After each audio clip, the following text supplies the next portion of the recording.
Welcome back sahabat Karibs, gimana kabar kalian yang lagi di rumah aja dan di mana saja? Semoga baik-baik aja. Oke, kembali lagi dengan kita berdua di Mari Podcast. Nah, hari ini kita kedatangan tamu. Akhirnya kita punya apa namanya? Punya narasumber yang bisa kita bertanyain. Iya, betul.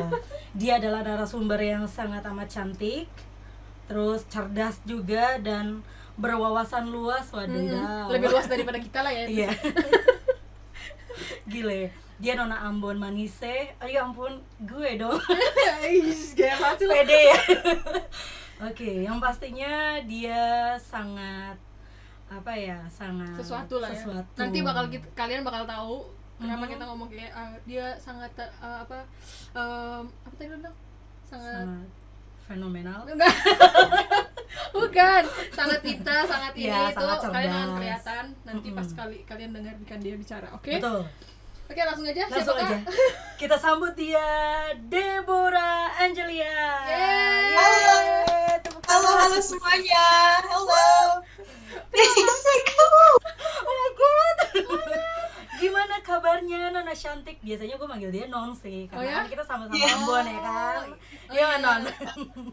Gimana Non? Baik. Terima kasih. Kenapa jadi kayak kesibukannya apa aja nih Non? Kesibukannya sekarang karena dari kemarin ini dari 2019 akhir itu ambil sabat kan, lagi sabat dari pelayanan. Jadi kesibukannya itu kemarin 6 bulan betul-betul sabat, betul-betul istirahat, betul-betul cari Tuhan lagi lah istilahnya. Terus baru mulai pelayanan lagi, lewat kemarin sempet pelayanan habis itu corona kan langsung ya. Jadi sekarang pelayanannya virtual deh, pelayanannya online sekarang lewat YouTube atau nggak Instagram atau nggak Zoom. Corona nggak menghentikan pelayanannya. Betul. Corona tidak memberhentikan seseorang untuk tetap melayani. Asik. Keren ya, berkobar-kobar, jiwanya masih muda. Sama sih kita ya. Ya, udah semuanya. Kabar keluarga baik? Baik. Gimana yang kecil namanya Victoria? Iya, Victoria. Dia pemain TikTokers, guys. Jadi boleh nanti di-follow, dilihat. Kan adanya gemes-gemes gimana gitu. Jago lah TikToknya, serius, asli. Oke. Nanti yang penasaran boleh lihat-lihat lah ya. Oke. Jadi langsung aja kali. Langsung aja. Apa sih yang kita mau bahas? Oke, jadi ada apakah gerangan? Betul. Jadi ada apa nih sebenarnya? Apa yang terjadi dengan Deborah Angelia Somakil? Iya benar kan ya? Somokil, sorry. Somokil. Ambon Manise. Ayo, Non. Langsung aja nih cerita. Jadi kayak ceritain aja, maksudnya apa sih yang kamu alami gitu loh. Sharing yang kamu share. Oke, sip. Aku itu sebetulnya sekarang itu lagi dalam proses penyembuhan, atau dalam proses healing lah ya, proses healing dari suatu mental illness yang udah setahun belakangan ini aku udah mulai berobat sih ya. Tapi diagnosanya itu sebetulnya udah dapat dari beberapa tahun yang lalu gitu. Nah, pokoknya aku ini didiagnosa dengan 2 disorder, mental disorder. Itu ada satu anxiety disorder, anxiety attack disorder, dan juga bipolar disorder. Nah, pertamanya itu sebetulnya aku didiagnosa dengan anxiety disorder. Nah, ternyata setelah ngikutin beberapa psikotes, dan juga minum obat dan ditambah-tambahin lah dosis obatnya. Ternyata dokter akhirnya bilang ternyata aku nggak cuma punya anxiety disorder, tapi aku juga punya bipolar disorder gitu. Baru tahu bipolar disorder itu sebetulnya baru awal tahun ini gitu. Dan akhirnya mulai belajar lah tentang itu juga kan, untuk mengerti diri aku sendiri, untuk bisa menerima diri aku kan, harus belajar tentang itu untuk menerima kondisinya. Nah, ya jadi sebetulnya udah beberapa tahun sih aku mengalami symptoms-nya, aku udah mengalami gejala-gejalanya ini udah cukup lama, kira-kira dari 2016-an. 2017, jadi dari sekolah tuh udah mulai ngerasain yang namanya anxiety gitu-gitu. Nah, tapi baru terbukanya itu tuh baru tahun 2018 baru mulai cerita, karena waktu itu aku lagi di Australia, Aku mulai cerita ke pemimpin-pemimpin aku di Australia, dan akhirnya mereka pun kan mereka punya wawasan yang lebih luas dari aku juga kan, jadi mereka tahu nih, oh kamu kayaknya betul deh kamu punya anxiety disorder gitu-gitu. Nah, baru berbuka 2018, dan itu pun belum cerita ke mama papa, itu mama papa belum tahu gitu. Jadinya belum berobat karena takut kan, karena di Indonesia itu kan saat itu masih belum banyak yang ngobrolin tentang mental health gitu loh, masih belum banyak kan. Ya ini tuh masih sesuatu yang apa ya? Sesuatu yang orang tuh nggak ngomongin gitu loh. Bahkan kalau kita ngomong kita punya mental illness tuh kayak orang tuh bakal kayak lu gila gitu kan. Benar. Langsung negatif ya. Iya, netting. Iya, langsung kayak kegrogol RSJ gitu kan, kayak benar. gitu. Jadi saat itu masih takut banget. Bahkan saat aku pertama ngobrol sama mama papa juga, yang pertama mereka bilang tuh pastinya kayak, wah kamu kurang bersyukur, kurang iman. Tipikal keluarga Kristen kan ya, keluarga biasanya gitu. Kalau ada masalah, oh kamu kurang bersyukur, kurang iman gitu. Padahal ternyata setelah ke dokter gitu, dan ternyata benar gitu punya anxiety disorder dan bipolar disorder ini gitu. Itu sih sedikit ceritanya gitu loh. Oh, ada kesini.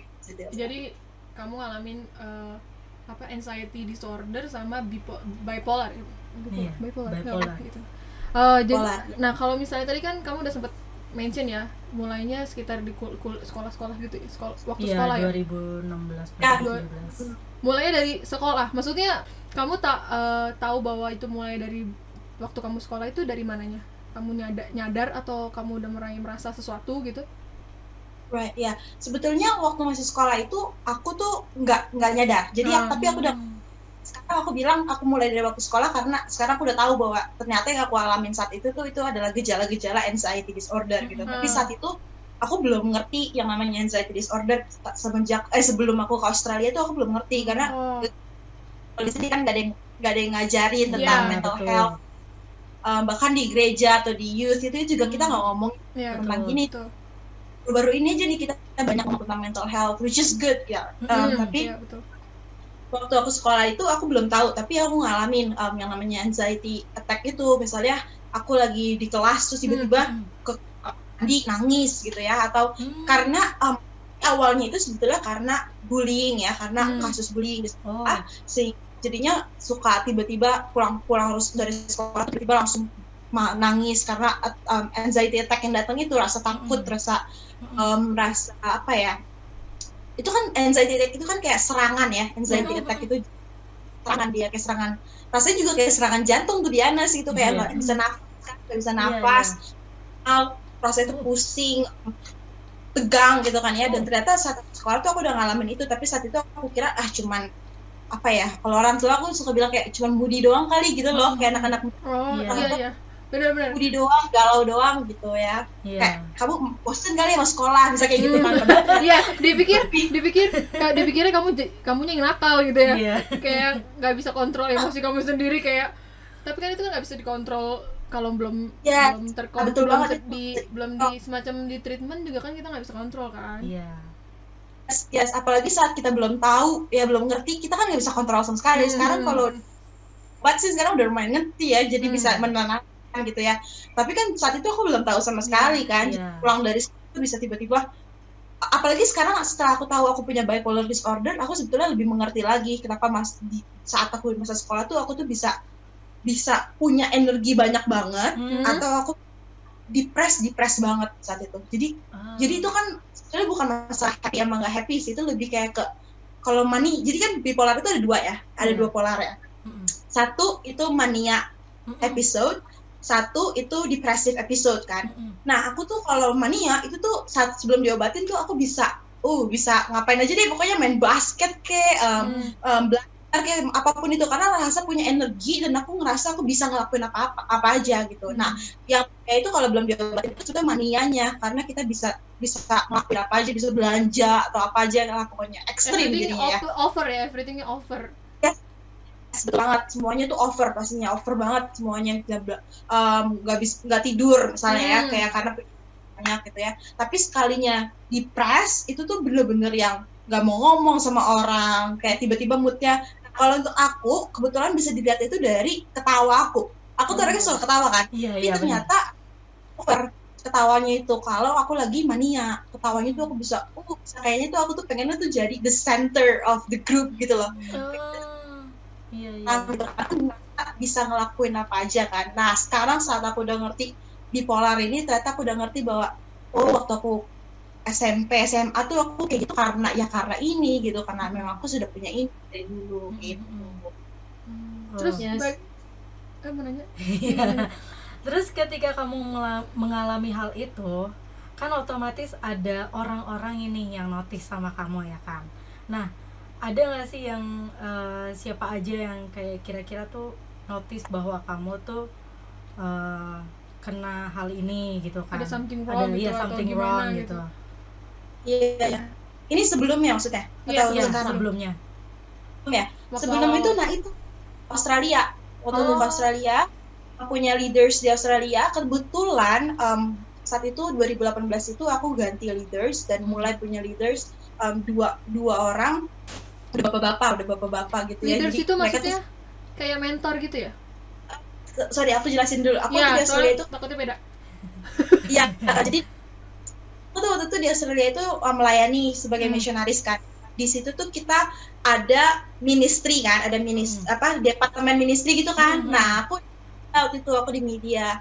Nah, jadi di departemen medianya, aku waktu itu pelayanan Youth with a Mission di Perth Australia. Nah, saat aku mulai pelayanan di departemen medianya, itulah yang aku akhirnya kita tuh punya yang namanya one on one atau kayak mentoring, di kita ngobrol sekali sama leaders, buat leadersnya check in lah gimana sih keadaan kamu gitu ya. Nah, terus 2018 itu aku mulai tuh di mentor sama 2 orang ini, dan kebetulan mereka berdua ini ternyata punya istri yang memiliki hal yang sama kayak aku, punya simptomsnya sama kayak aku.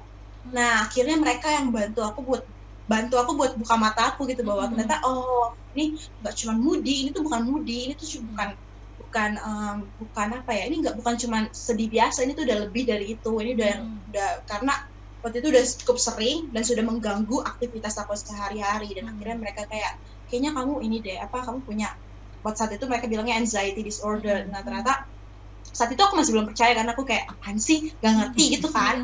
Nah ternyata setelah beberapa bulan di mentoring sama mereka, mereka juga dengerin akunya share ke mereka, mereka ngajarin aku tentang ini, kasih aku lebih lagi lebih ke educate aku tentang mental health itu, dan akhirnya aku mengerti. Dan jadi mereka yang pertama notice bahwa aku punya mental issues gitu.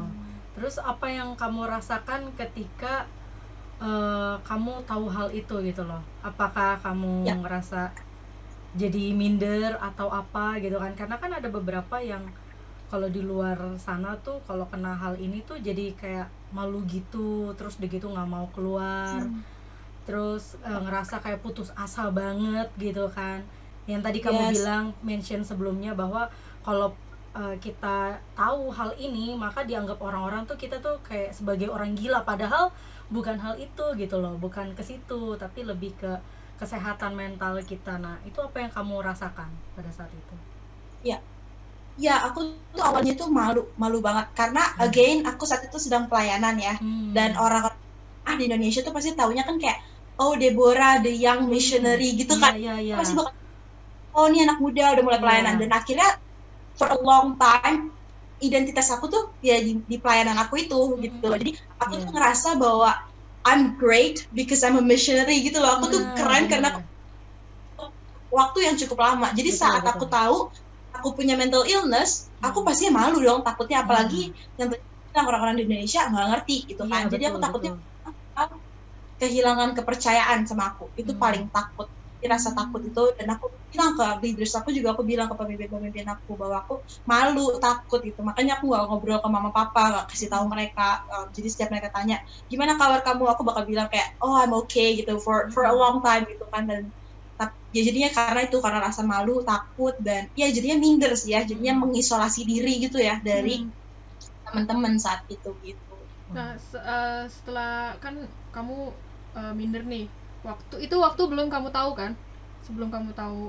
Iya, saat kasih tahu nih baru maksudnya baru di sama leaders ini, saat barunya dari si leaders kan, belum dari ahli kan, belum yes. Ya. Nah setelah ketemu ahli, terus kamu ternyata diagnosa kamu menderita ini, apa waktu itu respon pertama kamu apa? Kaget, baru ternyata ini gitu, atau gimana? Nah ini ahli yang pertama aku datangin itu dia di Indonesia kan. Nah jadi saat itu aku pulang ke Indonesia tanpa siapapun tahu, jadi cuma benar-benar orang tua aku pulang tahu saat itu karena biasanya aku kalau pulang ke Indonesia itu pasti pelayanan gitu kan. Jadi saat itu orang gereja nggak tahu, orang gereja satupun nggak tahu gitu. Nah jadinya saat itu ada pressure di mana aku kayak gue nggak boleh sampai ada yang tahu nih gitu loh. Sekeluarga benar-benar aku benar-benar nggak keluar rumah untuk 2 minggu aku di Indonesia saat itu karena malunya itu gitu loh. Apalagi saat aku si ahli counselor ini dia ternyata bilang benar kamu memiliki anxiety disorder gitu kan. Dan saat itu jadinya kayak aduh ditambah lagi nih nggak mau ketemu orang karena kalau ditanya apa pulang kita jadi bilangnya benar-benar cuma bilang saat itu sakit. Nah sampai satu orang gereja tuh sampai Om Rio, Tante Flora itu semua tuh sampai tahu sampai WA gitu. Dan tapi mereka taunya sebagai aku sakit gitu karena malu itu gitu saat ketemu, apalagi saat ketemu ahlinya itu, saat ketemu konselor.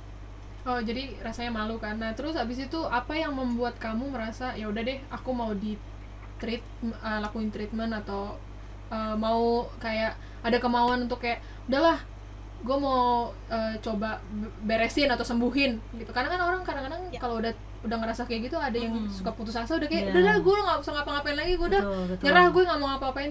Gue merasa ada yang bisa merasa kayaknya nggak akan bisa sembuh, padahal mungkin ada caranya mengontrol, mungkin nggak tahu ya sembuh total apa enggak, tapi ada cara mengontrolnya. Nah apa yang membuat kamu merasa ya udah gue hari ini gue akan take step untuk sembuhin diri gue gitu? Jadi titik balik buat kamunya gitu.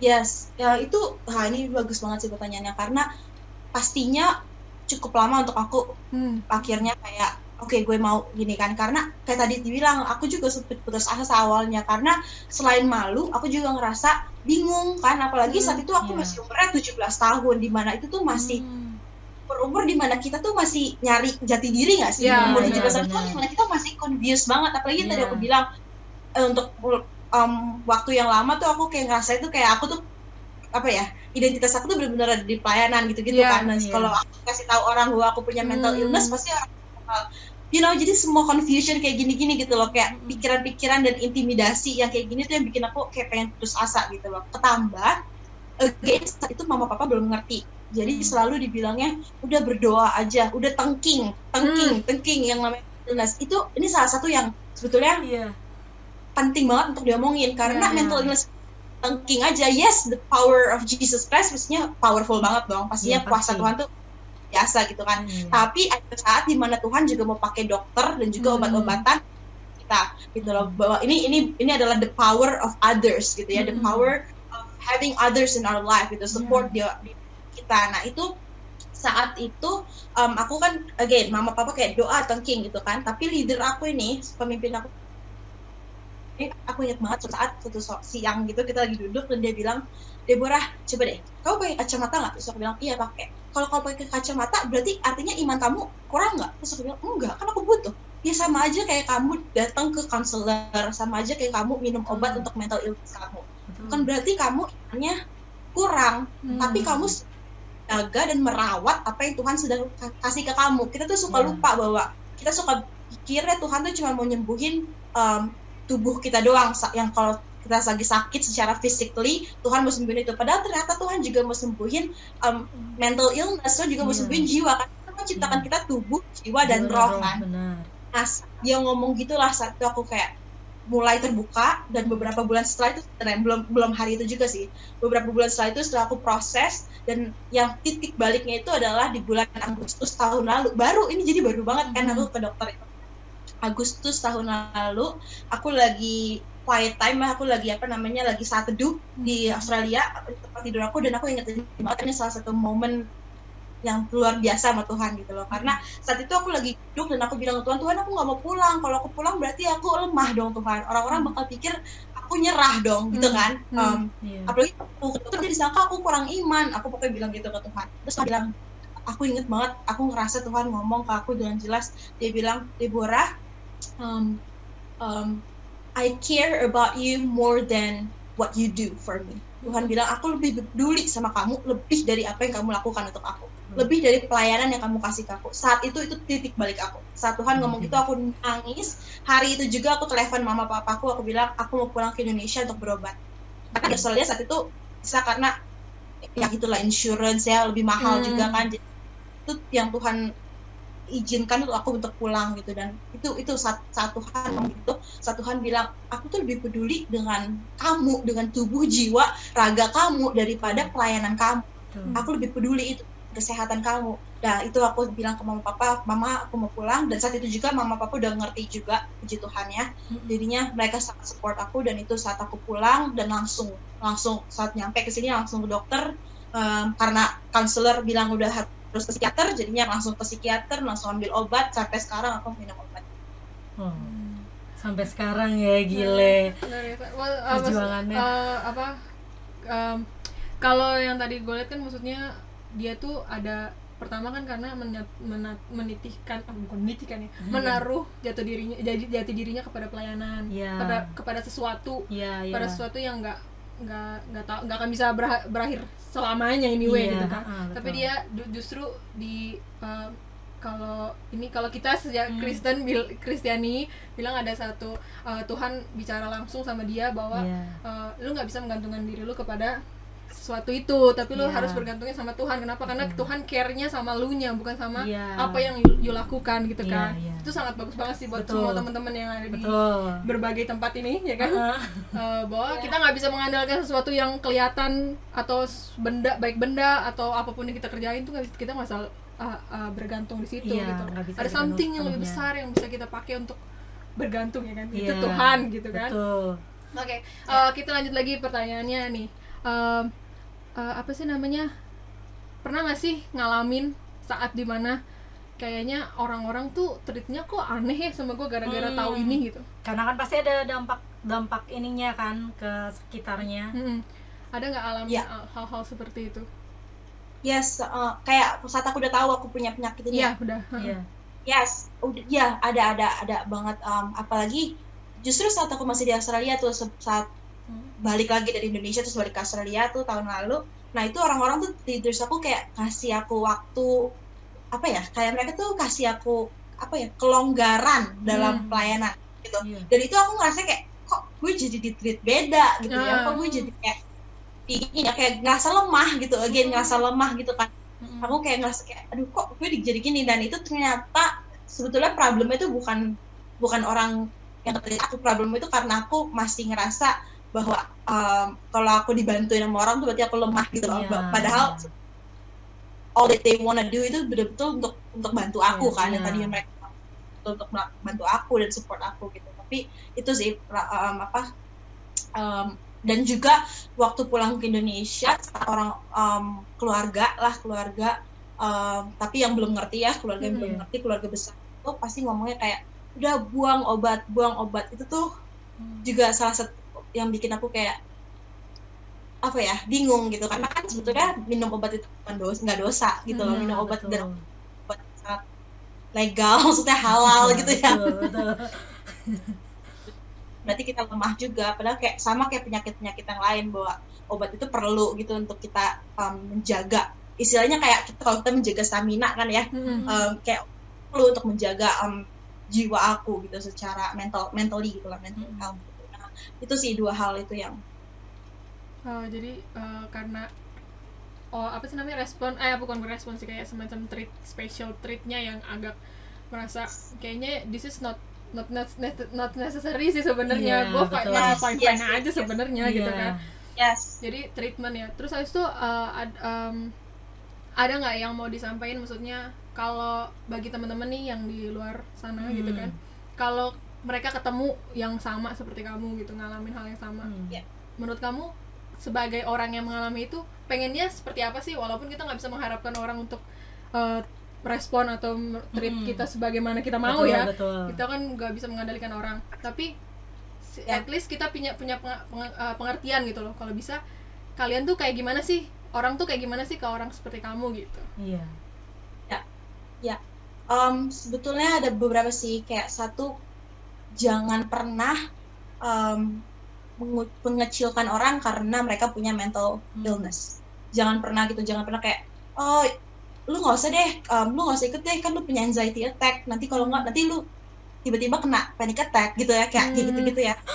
Jangan jadi bercandaan. Iya, betul. Iya, kalau bisa kita tuh open minded lah gitu, bahwa mental illness nggak berarti dia nggak bisa jadi part of the group gitu loh, nggak berarti kita nggak bisa bergaul sama orang-orang gitu ya. Terus yang kedua juga sebetulnya komunikasi itu penting banget, sama siapa aja sih, tapi terutama sama orang-orang dengan mental illness. Komunikasi itu penting banget. Misalnya kayak teman-teman aku, mereka suka nanya kayak, what can I do to help you gitu loh. Karena kan orang-orang tuh beda-beda ya. Misalnya untuk aku, cara aku mau orang nge-treat aku tuh beda sama cara temen aku misalnya mau orang nge-treat dia. Ngerti nggak sih? Make sense nggak? Bener. Beda-beda karena kita expect kita akan treatment orang tuh pasti beda-beda kan. Betul. Nah, jadi penting banget untuk kita sebagai teman, sebagai sahabat, untuk kita tanya orang-orang itu, untuk tanya, sebetulnya lu maunya gue gimana nih? Kalau lu lagi ada anxiety attack, lu maunya gue duduk sama lu atau lu maunya gue pergi gitu loh. Nah, misalnya ada satu temen aku itu sangat baik banget ya. Dia pernah tanya ke aku saat aku lagi anxiety attack, dia tanya ke aku, lu maunya gue dengerin lu aja atau lu mau gue ngomong kasih nasihat. Nah, itu sebetulnya keren banget menurut aku, karena daripada kita lakukan sesuatu yang nantinya jadinya masalah, atau salah gitu ya, mendingan tanya dulu, how can I help you gitu loh, how can I be a part of your journey gitu loh. Apa lu maunya gue sekarang lu maunya gue tinggalin dulu biar lu punya waktu sendiri gitu loh, atau lu mau gue ngobrol sama lu sekarang gitu loh. Jadi penting banget, komunikasi itu penting banget gitu. Jadi dua hal itu sih, itu paling penting dalam perkataan sih, yang jadinya intinya perkataan tuh betul-betul sangat powerful banget gitu. Iya, benar banget. Ya. Oke, kita segitu, maksudnya kita penasarannya sampai situ aja sih, kayak kita ngerti sekarang kan apa yang kamu alami, bagaimana sih sebenarnya. Awalnya kan sebenarnya memang kita juga yang nggak pernah ketemu langsung sama orang yang ngalamin seperti kamu, mungkin berpikir kayak ada apa sih, nggak ngerti lah pokoknya treatnya gimana. Tapi karena kamu sharing segala macam, banyak membuka wawasan kita juga sih sebenarnya. Oh, ternyata kayak gini ya kan. Oke, untuk menutup nih, ada nggak sih mau share sesuatu? Nggak harus sama sih, nggak harus sesuai dengan apa yang kamu alami. Kamu mau share sesuatu yang bisa buat didengar sama teman-teman yang lain mungkin? Ya, aku sih mau share ini aja sih, bahwa taking care of our mental health is as important as taking care of our physical body. Betul. Jadi kita menjaga, merawat mental health kita itu penting banget, sama pentingnya sama kita menjaga dan merawat tubuh kita ini gitu. Jadi karena again, kita itu kita nggak diciptain itu sebagai manusia dengan tubuh doang gitu, tapi ada jiwa yang penting untuk dijaga dan dirawat gitu loh. Dan kalau kita butuh ke dokter, bukan berarti kita lemah, bukan berarti, especially untuk teman-teman kita yang Kristen di sini, bukan berarti kamu imannya kurang gitu loh. Untuk siapa? Bukan berarti kamu imannya kurang gitu, bukan berarti kamu lemah. Tapi minum obat itu, pergi ke dokter itu sebetulnya justru itu adalah suatu action yang kita ambil, yang kita lakukan karena kita justru percaya bahwa Tuhan mau menyembuhkan kita melalui orang-orang itu, melalui dokter, konselor, obatan itu gitu loh. Kalau nggak, ngapain Tuhan ciptain orang-orang yang bisa menciptakan obat-obat tersebut gitu kan ya. Banget untuk kita tahu itu, penting banget untuk kita tahu bahwa menjaga mental health kita itu sama pentingnya seperti menjaga tubuh kita. Dan kalau kita harus ke dokter, bukan berarti kita lemah. Kalau kalian ngerasa ada yang beda nih dengan kalian, mungkin kalian merasa gejala-gejala, kita sekarang udah bersyukur kita ada Google, bisa research. Ini gue nggak, kita research di Google. Nah, kalau kamu udah ngerasa benar-benar mengganggu hari-harimu, pergi ke konselor. Konselor di sini mulai banyak. Kalau untuk teman-teman yang nggak tahu di mana, ada satu di Karawaci namanya Hope Counseling. Itu juga sangat membantu karena itu nggak memungut biaya apa-apa. Jadi itu penting banget untuk kita ke konselor dulu, ngobrol dulu. Nah, terus kalau konselor memang bilang harus ke psikiater, harus minum obat, it's okay gitu. It's okay to have God and a therapist gitu loh. It's okay to have God take medications. It's okay gitu. It's okay buat kita punya Tuhan juga, tapi juga punya counselor juga. Sama sekali nggak apa-apa. Berarti kita gila kok gitu. Kita nggak gila kok. Kita butuh bantuan gitu. Needing help, kita butuh bantuan itu bukan berarti kita lemah. Pokoknya harus ingat itu. Justru saat kita mau jujur tentang keadaan kita, itulah itu justru bisa memberi kekuatan untuk orang-orang lain. Ya, gitu aja sih. Iya. Thank you banget. Thank you Deborah, thank you Non buat sharingnya. Keren banget. Gue yakin ini pasti banyak banget yang bakal merasa terblessing lah ya, terberkati lah dengan apa yang kamu share, karena kan memang gak mudah ya menceritakan sesuatu yang sedikit. Kalau misalnya sebenarnya sih mau dibilang mau share apa enggak itu kan keputusan sendiri kan, maksudnya nggak yang harus lu kasih tahu ke orang gitu, enggak kan. Tapi kamu mau sharing ini sangat appreciate gitu kan. Terima kasih banyak. Pasti teman-teman. Terima kasih udah ajak aku. Iya, senang banget justru. Terima kasih banget ya. Dan gue tuh belajar dari Deborah adalah satu hal gini.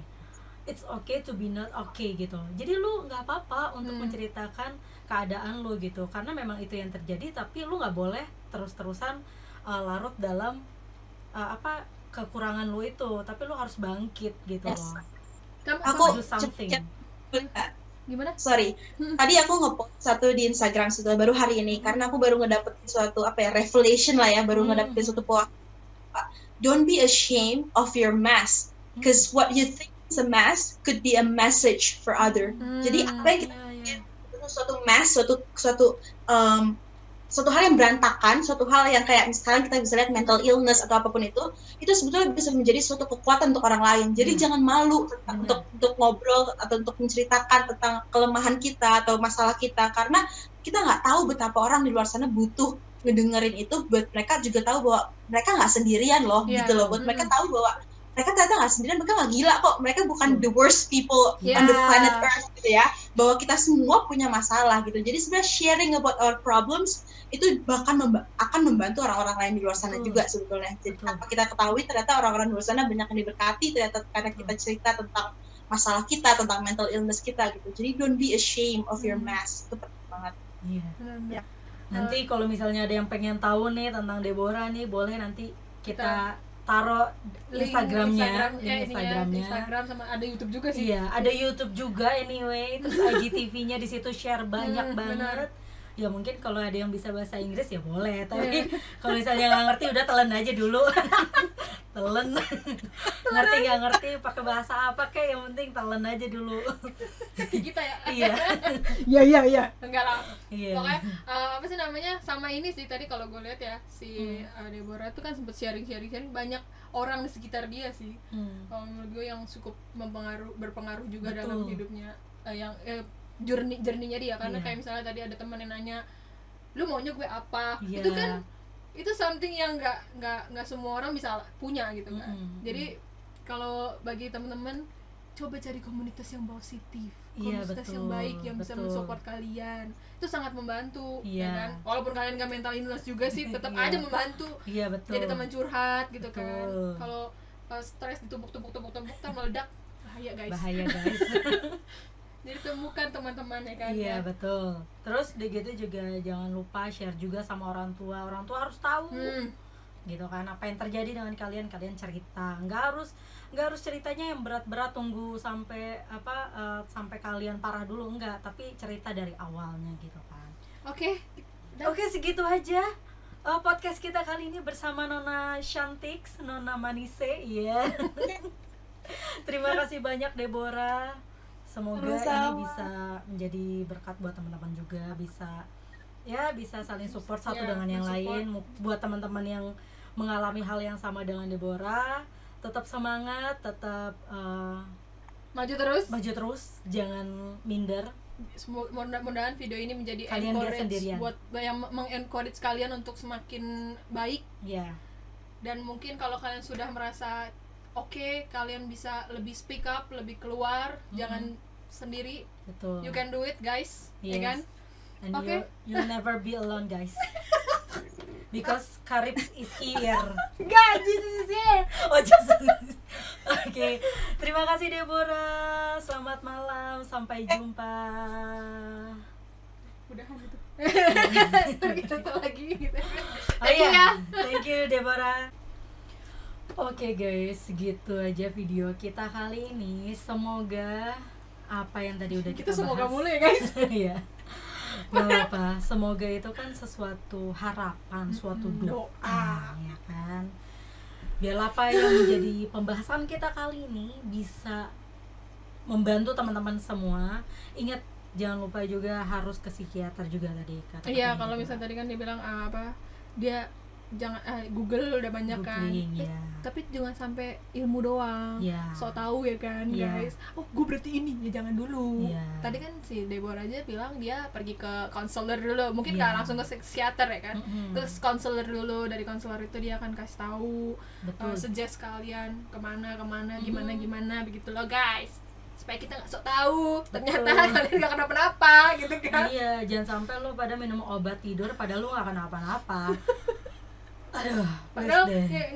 Dan lagi pula ini mental begini kan, mental health itu bukan sesuatu kayak mainan atau sesuatu yang harus ditakuti. Tapi ini semua harus kudu belajar. Okay. Biar tahu. Siap. Oke, segitu aja video kita kali ini. Dari tadi gue ngomongnya segitu aja. Tapi masih aja ada pesan-pesan. Maaf ya guys, maklum kita baru pertama kali interview, atau bukan interview kali ya, podcast sama orang, sama seseorang atau gimana lah ya. Kalau misalnya ada salah-salah kata, mohon maaf ya guys. Dan kita mendisklaim kalau kita ini bukan ahli psikolog, bukan. Jadi kita hanya mewawancara hanya untuk menambah pengetahuan buat kalian dan juga buat kita berdua nih. Kayak maksudnya cuman sekedar pengen tahu sebenarnya apa sih yang kalau orang mengalami anxiety disorder atau bipolar atau apapun itu, apa sih sebenarnya yang mereka rasain. Karena kita kadang-kadang gini, cuman tahu ada tuh yang namanya bipolar gitu kan, ada tuh yang namanya anxiety disorder, tapi kita membayang-bayangkan kayak mana yang dia rasakan gitu kan. Kita nggak tahu sebenarnya. Kayak misalnya gini, dia ada sesuatu gitu kan, ada reaction dari luar nih, terus kita sok-sokan kayak itu mah paling begini, padahal kita nggak tahu di dalam otaknya, di dalam pikirannya itu tuh dia kayak perang gitu loh sama dirinya, sama penyakitnya itu loh. Betul. Dia seperti yang tadi bilang, dia ngerasa apa tadi, sesak nafas apa segala macam, kita nggak tahu dia sesak nafas ya kan. Dari situlah kita tahu bahwa ternyata mental kayak gitu tuh nggak cuma sekedar gitu. Jadi ada yang dialami selain dari yang melawan dirinya, melawan pikirannya gitu kan, melawan juga bagaimana dia juga struggling dengan orang-orang di sekitarnya. Banyak banget faktor-faktor yang harus dihadapi gitu loh guys, nggak cuma sekedar kalian tuh kayak ngeliatin mereka gitu doang gitu kan. Nah makanya dari sini kita pengen supaya kita sama-sama belajar lah, kita juga belajar kan ya, untuk kalau ngeliat orang tuh ya berarti ada reasonnya gitu. Sesuatu terjadi sama seorang tuh pasti ada reasonnya gitu, dan ya gitulah. Dan kita nggak mau sok tahu ya guys. Kalau ada yang salah mohon maaf. Pokoknya tadi udah dikasih tahu kalau kita hanya mewawancara. Oke, segitu aja video. Sama ini Rips. Ini dulu tuh. Itu kalau ada yang mau kayak dia, sharing kayak dia. Betul. Nah, kan baru betul. Kalau ada yang Nah, kalau ada yang seperti Deborah, ini sih Deborah sih kita yang tanyain sih, Rips yang nanyain mau apa enggak. Tapi kalau misalnya ada teman-teman yang mau sharing, kayak merasa oke, aku mau sharing nih gitu, please contact us. Call me baby. Oke, gue masih mau ngomong lagi gak? Mau ada yang disampaikan lagi nggak ibu? Komen ya please guys. Besok kita mungkin ada ide mau ngapain. Betul. Guys mau jawab? Ngomong? Enggak. Maaf Karips, kan gue jadi bingung. Gue juga bingung mau ngomong apa, karena kayaknya udah dibahas semua sepertinya oleh partner saya ini.